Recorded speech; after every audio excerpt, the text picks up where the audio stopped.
The Q&A will be 15 to 30 minutes.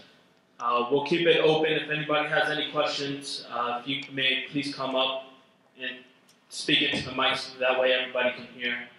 I have a couple questions myself that I would love to ask. Just give me 1 second. I wrote them down.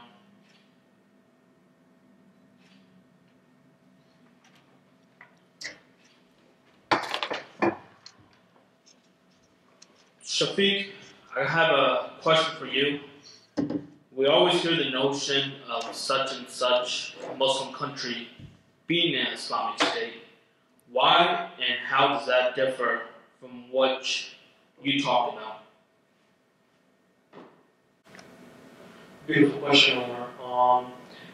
The simplest answer is the fact that what we see today in the Muslim world is the states that we see in the Muslim world don't have any constitutions or any laws that are associated with Islam and only Islam.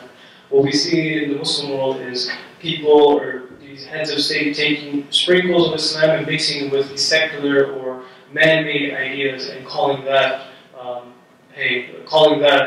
state that's ruling with Islam. So not every law or constitution or structure of the state is from Islam.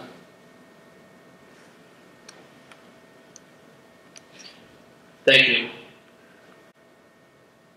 Sorry, these questions are a bit out of order. Brother Diwan, what can we do as Muslims living in the West to address the real threat? So, I would address it as, what we do as a community for both the Muslims and non-Muslims. Obviously what it affects within the Muslim community is a little bit different for the non, but overall what we should do is, let's be realistic. This criminal enterprise operating halfway across the world, who can't even beat up the most, probably one of the weakest military in the Middle East right now, the Iraqi forces, is it a real threat? Why are we spending billions of U.S. taxpayers down to deal with another issue that popped up? So, it's to create that awareness, like, look, Americans are suffering from various threats, whether it be drugs, whether it be poverty, whether it even be the law enforcement. I mean, you name it, every part in the streets of America have their various threat. Yet, Americans the government seems like going halfway across the world to put cruise missiles, $1 million cruise missiles into Raqqa, to a place in Iraq, have more priority. And at the same time, these are also the places where, the American have, right during the first year of the war of 2003, where big oil contracts were struck, especially in the Kurdish area. So maintaining the oil flow that goes out there, and especially these are rich Texas oil men, ensuring that their property and their investments are in check.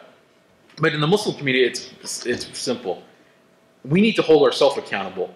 If we're allowing the media to kind of tell us what Islam, what Sharia is, what the Islamic state looks like, or caliphate is, there's a big issue. And they used to, for the Muslims to actually go out and talk to their mosque and to their imams and say, hey, just like you say, these terrorists are hijacking our religion. They're doing the same concept, in my opinion. They're hijacking this deen to serve a political narrative to live very comfortable in this world. Thank you for the answer. Does anybody have any questions from the audience? And if so, may you please come up. Where do I come? Just right here on the side, sir. Assalamu alaikum. Anyone can answer this question. Most Muslims want some form, or want an Islamic state, a true international Islamic state. ISIS, as you said, has hijacked that concept. What is the alternative, if there is one that you know of? Jazakallah khair for that question. Actually, ISIS, if anything, has helped. I know it sounds funny, but for those who have been working for Khilafah for the past 60 years, the moment that this announcement came about, people came running to them to ask them, what is this? Who are these people? And Muslims as a whole have become, have begun to crystallize the ideas or the structure of a state in their minds. And that in itself, inshallah, will actually tip the balance in the favor of the ummah and establish its state. So the thing about, this bogus announcement is that the Muslims did not reject the Khilafah. We need to make that clear. They rejected ISIS. And if anything, the suspicion that has been surrounding them, too, has also been confirmed through various different actions that they have undertaken. So the Syrian revolution did not abandon its call for a Khilafah. We need to keep that in mind. They still want to live in accordance with Islam. They have turned all against ISIS. And therefore, that so long as that distinction is there, inshallah, the Khilafah is inevitable, and this opportunity is one in which people will start to ask more about the details of the state and what it looks like and how a bay'ah is given, and its structure, and what does it mean to implement the Sharia. Is it simply hudud, or is it the totality of Islam, and so on. So I'm very optimistic that this actually will help, inshallah. I know it sounds weird saying it that way, but this will actually push the ummah in the right direction. Turn it off. Thank you, Brother Hayden, for the answer. Looks like we have another person from the audience who wants to ask a question. Yeah, my question is, which intelligence agencies are embedded with ISIS, and can you give us some examples?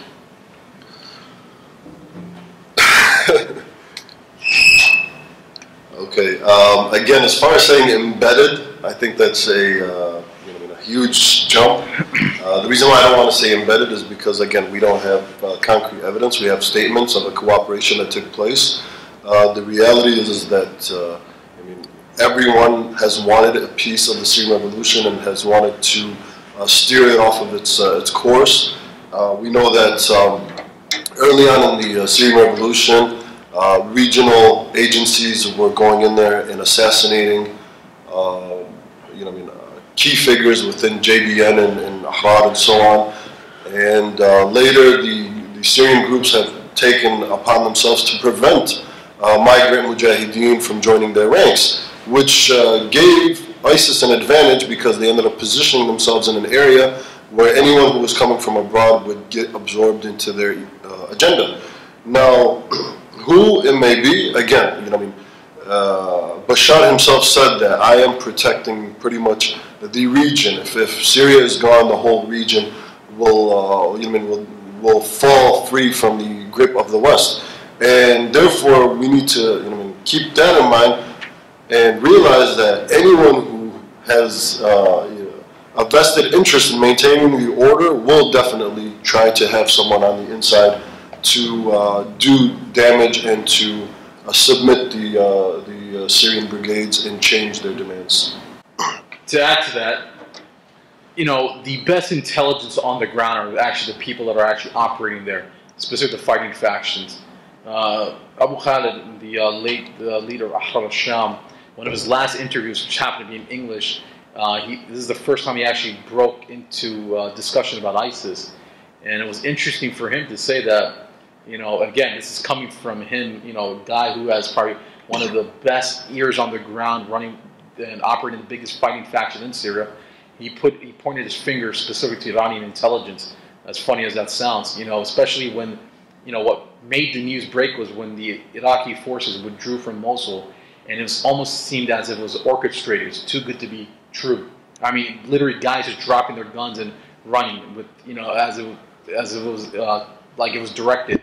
So, I mean, you can see from the various factions, even what the brother Haytham mentioned, there's groups out there that just refuse to have even, like, certain members, like Jordanians, because, all of a sudden these guys get shot in the back by people who are supposed to be fighting side to side. So, and that gives up what he mentioned, the masked members of ISIS. No one has a clue. I mean, these guys almost operate freely, even at the point of the Turkish border, when other groups, the moment they put their foot in the Turkish border, were interrogated by Turkish intelligence. But guys people like ISIS, they walk openly, operate openly, buy stuff openly. So someone's keeping a blind eye on them. Thank you guys both for your answers. Kind of have a two-part question. Can you conclude that ISIS is used as a proxy for a specific agenda? And also, actually that's more of a comment, and the question would be, several of the Syrian brigades were mentioned. How powerful are they? As far as the brigades, we know that ISIS initially was a very small compared to Harar al-Sham, for example, or JBN. And the way that these brigades are set up, or these armies, they're composed of smaller brigades. And the beautiful thing about Syria that makes it unique is that these brigades give you their allegiance based upon your ideas, your aims. So it's not, there is no blind following of any key figures within the Syrian regime. It's one in which they put forth their aims, and based upon that, they give you their allegiance.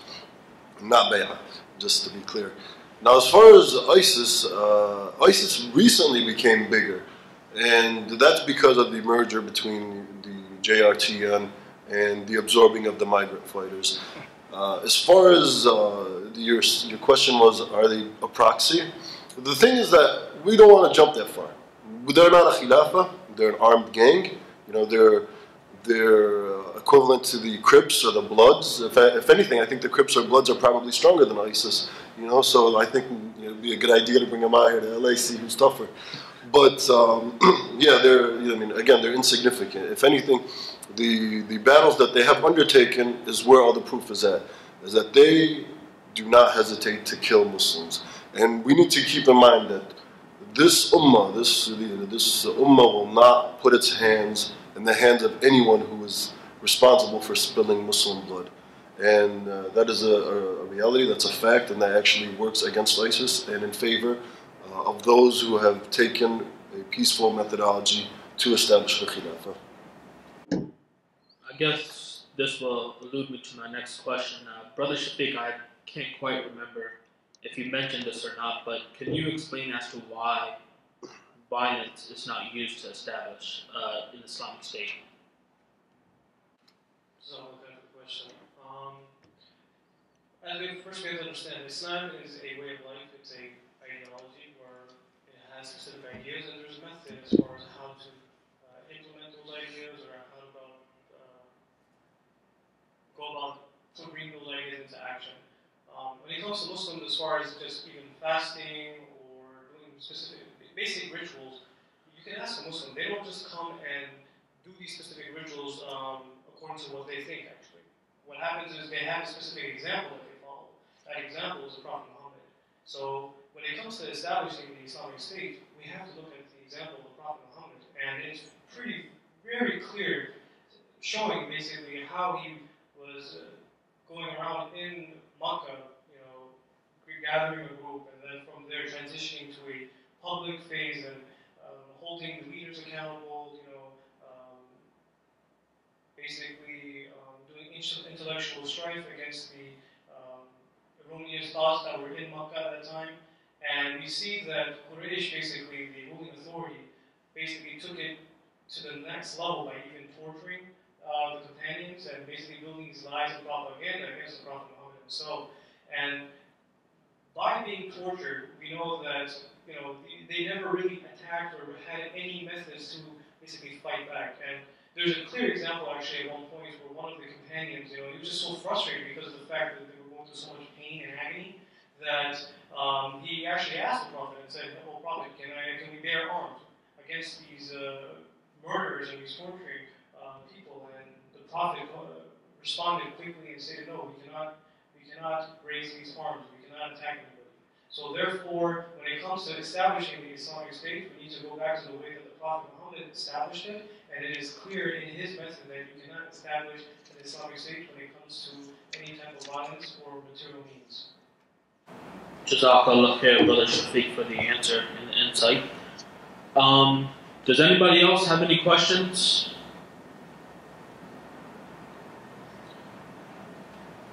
I have one myself. I want to open it up to the floor. Here you go, I brother. have another question. Okay. In this day and time, there are so many Muslim groups and so many Muslim organizations and ideologies, do you guys see there being any, especially in the Middle East, especially in countries that are predominantly Muslim countries? There are so many organizations and so many different factions. Do you guys see, and I'm Muslim, and I believe in the unity of Muslims. I believe that as Allah subhanahu wa ta'ala says in the Quran, today I have perfected your religion, I have called it Islam, and what Allah calls us in the Quran are Muslims and Muslims. Do you guys see some way that we can be unified and get away from all of these different organizations, because that is the only way that, first of all, during the time of the Prophet sallallahu alaihi wasallam, there was one head. There was the Prophet, and he led the Muslims. Today we have so many factions, and my question is, where do you guys see the unity coming from that would be necessary to establish a khilafah? Jazakallah khair for the question. The reality is that groups in themselves are not haram. It's the basis upon which they're formed. And Allah subhanahu wa ta'ala has permitted for the emergence of groups. Let there be amongst you a group that calls to good, forbids the wrong, and commands the right, and so on. So the evidence is there to support the establishment of a group, so long as that they adhere to Islam and their aims are Islamic, and you hold them to account based upon Islam. And if anything, a discourse in Islam is one in which Allah subhanahu wa ta'ala says, and if you dispute concerning an issue, refer back to Allah and His Messenger. So the differences are good. If anything, again, they help in crystallizing, a lot of the ideas that we have, and so on, and shed light on a lot of things that we do. So that in itself is not disunity, because it's permitted by the Sharia. The disunity is where Muslims are politically disunited. That in itself, Islam condemns. And therefore, the Khilafah in itself is that vehicle that unifies Muslims. So that state is what will protect that unity. The Prophet said the Imam, the Khalifa, is a shield in which you fight from behind and protect yourselves with. He also went on to say, if someone comes to you while your affairs are united, trying to divide you, then kill him. So the issue of unity is something that Islam has definitely addressed. But the differences of opinion, it allowed for differences of opinion, so long as they're within the fold of Islam. So what we're not looking at establishing a state where everybody thinks the same. We're looking at establishing a state where the reference is one. And that's, that difference needs to be clear in our minds. Is that you always find differences, so just like we've had scholarly differences in the past, but the reference was always Islam, and that's what we're all aiming for. And I think the Ummah is in a situation where it's ready to accept unity, and again, groups like this will automatically disappear, so long as, these groups, by their very nature, have been rejected because of the understanding of Islam is so deeply ingrained within the Ummah that they're able to distinguish what is a deviation. I have a second part of that question. Okay. Okay. The unity that we're talking about, the question would be, is that unity first political or is it first religious? Okay. Want to answer this? Jazakallah khair, brother.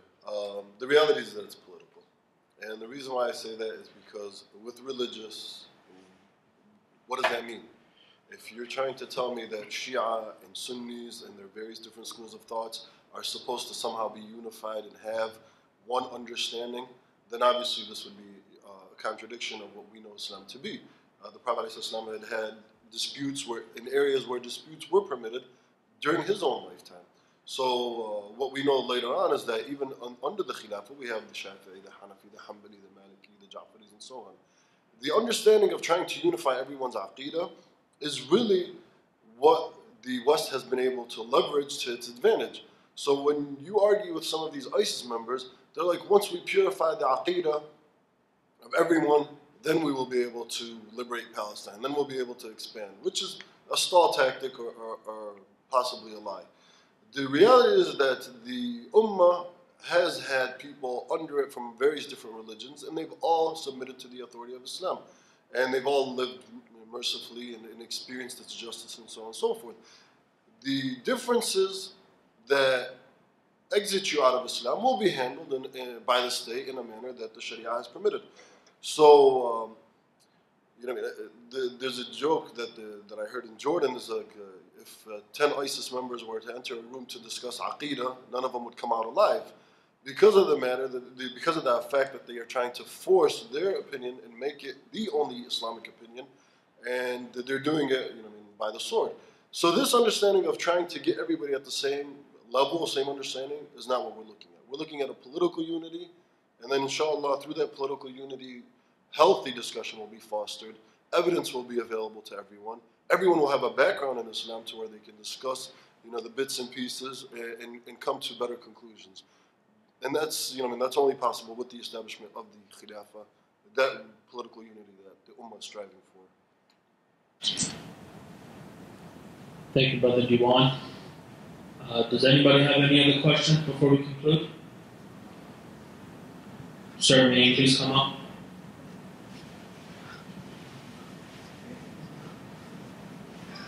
Assalamu alaikum. My question is, if the true Khilafah returns while ISIS is still around, how would it deal with ISIS? To be honest with you, I don't think they'll last that long, but but if the Khilafah were to come about, again, if a bay'ah is given to 2 caliphs, then kill the latter of them. And the legitimate caliph would have to address anyone who bogusly announces his caliphate, regardless of who they are. And in the case of Baghdadi, he would have to retract his statement quick. The other thing is that the Khilafah will be inheriting the intelligence that exists currently. They'll have access to all that information. So people will be exposed, and that financial link that currently is propping up a lot of these bogus or shady groups will automatically disappear. So in the event that they were to take place, I think there will be a lot of bags being packed and people disappearing. So again, 200 pickups roaming around is nothing that we need to worry about. The Khilafah has the ability to be the only superpower, and we have a military of 50 nations that we at our disposal. So ISIS is a walk in the park. One of the things that I did want to mention before we conclude is Dempsey mentioned that the effort against ISIS is actually being fought on 9 lines of effort. Okay, and he mentions that the third specifically is being handled by regional intelligence. So it's being outsourced. And one of the things that he points to is the fact that what they're doing is they're handling migrant fighters and tracking money, making sure that money doesn't go to the wrong people. And that's one of the things that sometimes we fail to realize, is that the U.S. has made it clear that they do not want to destroy, but rather disrupt ISIS. And I mentioned earlier that, JRTN is one in which is seen in favorable light by the U.S. intelligence. And again, the reason why I re-mention this is that you need to know your deen. You need to know your deen so that you are not being manipulated. I feel bad for those who pack up and leave not knowing what they're going for. So, please, brothers, when the Khilafah comes, it's not going to be a mere announcement. The whole world is going to know it. And, really go back to your deen and understand it. He mentioned something very interesting, and which is true. These are guys that just operate behind pickup trucks. Not like they have, H1s, and armor-piercing proof tanks and whatnot. I mean, if you really wanted, the Americans could go there and do the same, stuff they did in 2003 in Iraq. Go out there, leverage, depleted uranium, whatever they want. Pretty much between Mosul and Raqqa, blow the hell out of it. And honestly, no one would care. The whole world would clap. And this is what the world wants. This is what they're trying to build in here. But they don't. And that's the thing, is you got to look at it, and you got to kind of read in between lines. You have the technical capabilities. These guys are a joke. You have drones operating there all day and night. It's infiltrated. Why do you let them breathe? Why do you let them, see another day? I mean, those are the questions that we should be asking ourselves. I mean, when it comes, like, look at the way Americans removed the Libyan dictator Gaddafi. It took them a week. And this is a unit that actually has a real army. But all of a sudden, you let these thugs run around for a couple months now with intelligence going back to a decade. This is what we need to ask questions on. There's something really weird about this.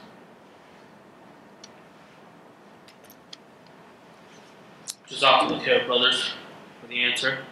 To conclude, I had one final question. If no one else has any other questions, I wanted to open this up to any of you.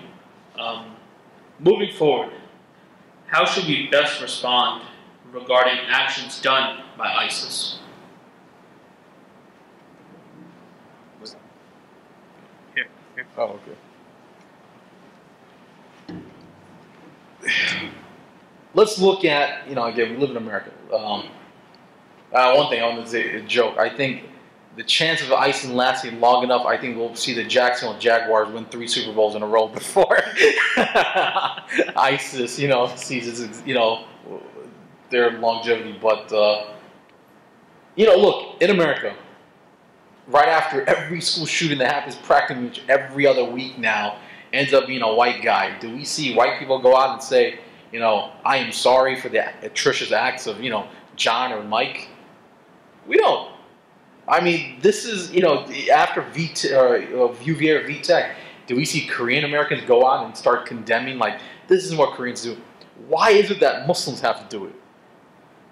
I mean, it's almost guilty. I mean, it's this guilty conscience that we're not guilty of anything that continues to hinder us. And, and it's, if a white male were to come up into MSNBC or Fox News and do this, the news wouldn't even allow it. They were like, this is ridiculous. We will not accept this. But if Abdullah or Muhammad comes up, oh, you know what? Put all the lights on him. Another apologetic Muslims to, crying about how Islam is evil and he's not one of them. This does us no justice. And one of the things we need to ensure that it serves a political narrative. Simple as that. We're not guilty of this. We take no responsibility for the actions of somebody else. And just like in anything else in this world of what we do. I'm not guilty of association. I'm my individual. What others do on their behalf, that's what they do. So we need to move out of that. And it's the same thing. If someone asks you to condemn, if it's a white guy, please condemn me for slavery. Condemn me for the genocide of Native Americans. The list goes on and on. I mean, it's just that ridiculous of a statement. And and it's simple as that. There's no need to condemn for something we have no responsibility for. Jazakallah khair, Brother Diwan. As far as anything else goes, I don't have any questions for myself. I don't think the audience does. Again, brothers, thank you for each and every individual talk that you guys gave. I think you did real justice to each topic and should hopefully do justice to people who have a lot of questions that could not make it today. Thank you again.